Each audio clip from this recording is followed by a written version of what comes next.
ताजमहल नीले आसमान के नीचे खड़ा एक खामोश मकबरा जिसे दुनिया प्यार की सबसे बड़ी निशानी कहती है।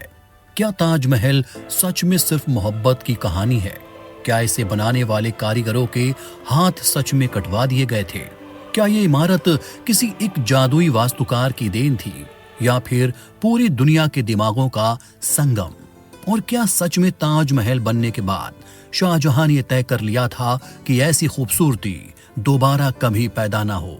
आज हम ताजमहल को सिर्फ एक इमारत की तरह नहीं बल्कि एक महान प्रोजेक्ट, एक वैश्विक टीम और एक ऐतिहासिक साजिश बन चुके मिथक के तौर पर समझेंगे।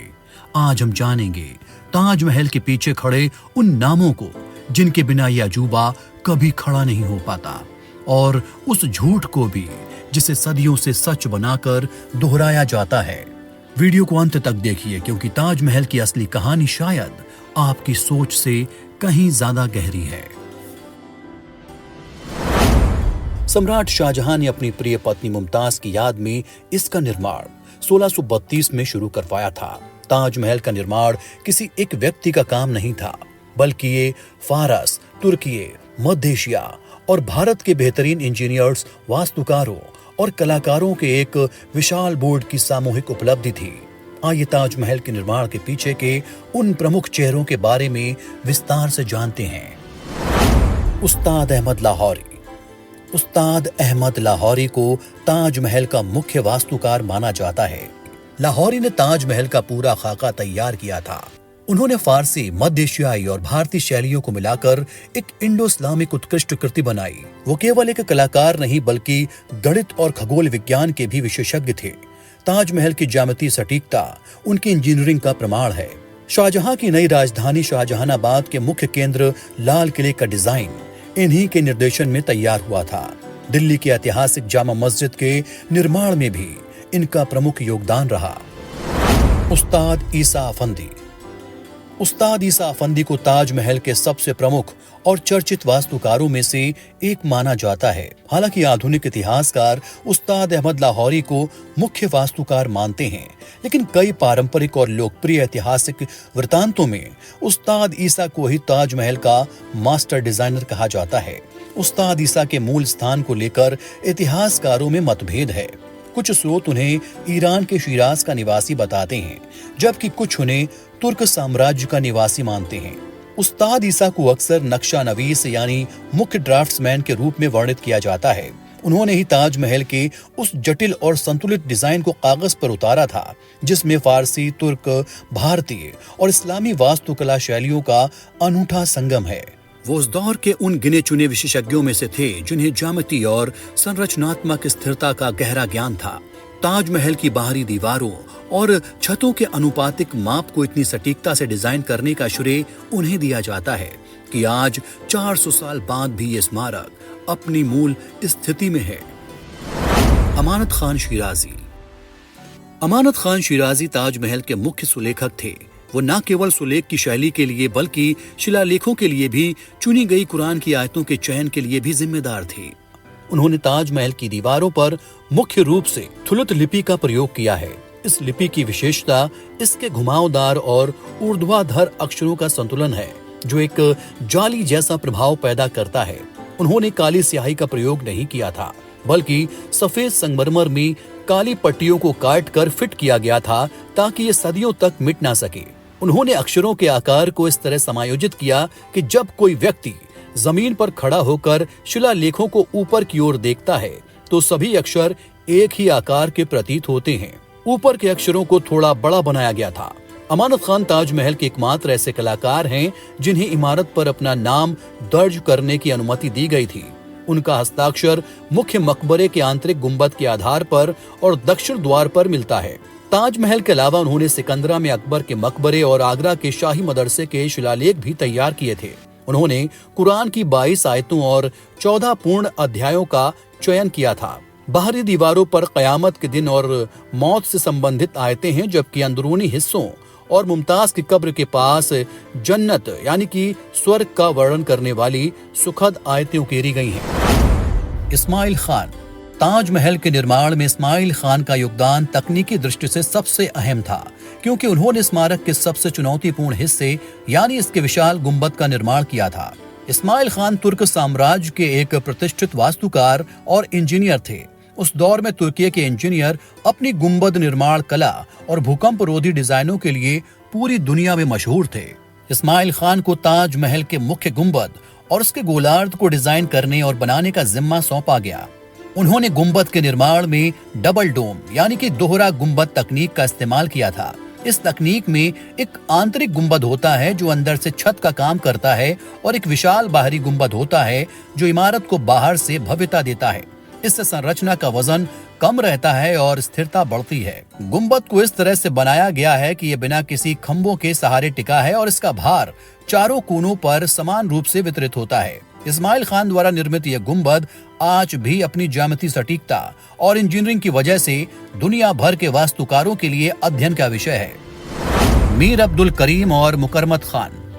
ताजमहल के निर्माण में मीर अब्दुल करीम और मुकरमत खान की भूमिका मुख्य रूप से प्रशासनिक और पर्यवेक्षकी थी यानी कि सुपरवाइजर। वो निर्माण कार्य में सुचारू संचालन के लिए जिम्मेदार शीर्ष अधिकारी थे। इन्हें ताजमहल के अलग अलग निर्माण विभागों का इंस्पेक्टर जनरल या मुख्य पर्यवेक्षक माना जाता था। उन्होंने राजमिस्त्रियों, शिल्पकारों और दूसरे मजदूरों की विशाल टीम, जिसमें लगभग 20,000 लोग काम करते थे, इनकी निगरानी की।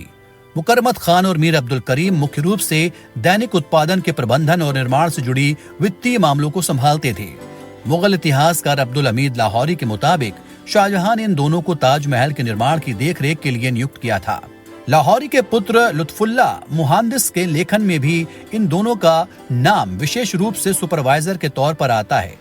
मीर अब्दुल करीम शाहजहां के पिता सम्राट जहांगीर के पसंदीदा वास्तुकार थे और उन्हें फारसी वास्तुकला तत्वों का गहरा ज्ञान था। मुकरमत खान ईरान के शिराज से आए थे और एक कुशल प्रशासक के रूप में मुगल दरबार में अपनी पहचान रखते थे।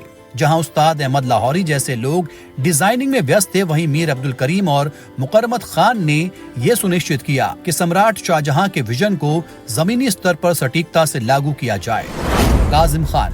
ताजमहल के निर्माण में काजिम खान की भूमिका बेहद अहम थी। वो एक कुशल सुनार थे जिन्होंने एक विश्व प्रसिद्ध स्मारक के सबसे ऊंचे हिस्से को आकार दिया। ताजमहल के मुख्य गुंबद के ऊपर मौजूद विशाल कलश का निर्माण और ढलाई काजिम खान के निर्देशन में हुई थी। मूल रूप से ये कलश 466 किलोग्राम शुद्ध सोने से बना था और इसकी ऊंचाई लगभग 30 फीट है। इस कलश पर एक चंद्रमा का प्रतीक बना है जो मुगल कालीन वास्तुकला की एक खास पहचान है। कलश के निर्माण के लिए सोना शाही खजाने से उपलब्ध कराया गया था और काजिम खान ने इसकी पूरी प्रक्रिया की निगरानी की थी। 19वीं शताब्दी की शुरुआत में अंग्रेजों के शासनकाल के दौरान इस मूल स्वर्ण कलश को हटाकर उसके स्थान पर तांबे का कलश लगाया गया था जिस पर सोने की परत चढ़ी हुई थी। ऐतिहासिक दस्तावेजों के मुताबिक काजिम खान को इस काम के लिए 295 रुपए प्रतिमाह का वेतन दिया जाता था। आज के हिसाब से ये करीब 40 से 50 लाख रुपए होते हैं। काजिम खान की कलाकारी का ही नतीजा है कि आज भी ताजमहल का शिखर अपनी चमक और भव्यता के लिए जाना जाता है। चिरंजी लाल।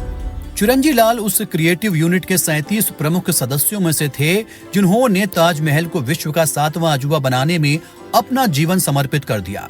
उनकी कलाकारी आज भी ताजमहल की दीवारों पर फूलों और ज्यामितीय पैटर्नों के रूप में जीवित है।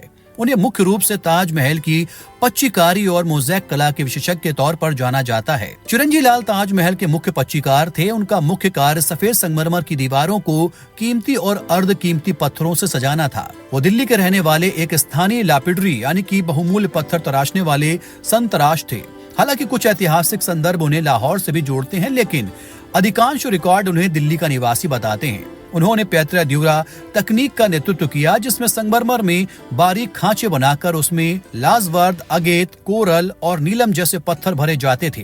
ताजमहल के मुख्य मकबरे के अंदर मुमताज और शाहजहां की कब्रों पर जो फूलों के बेल बूटे और जटिल डिजाइन बनी हुई हैं, वो इन्हीं के मार्गदर्शन में तैयार किए गए थे। ऐतिहासिक दस्तावेजों के मुताबिक चिरंजी लाल को उनके असाधारण कौशल के लिए 800 रुपए प्रतिमाह का वेतन दिया जाता था।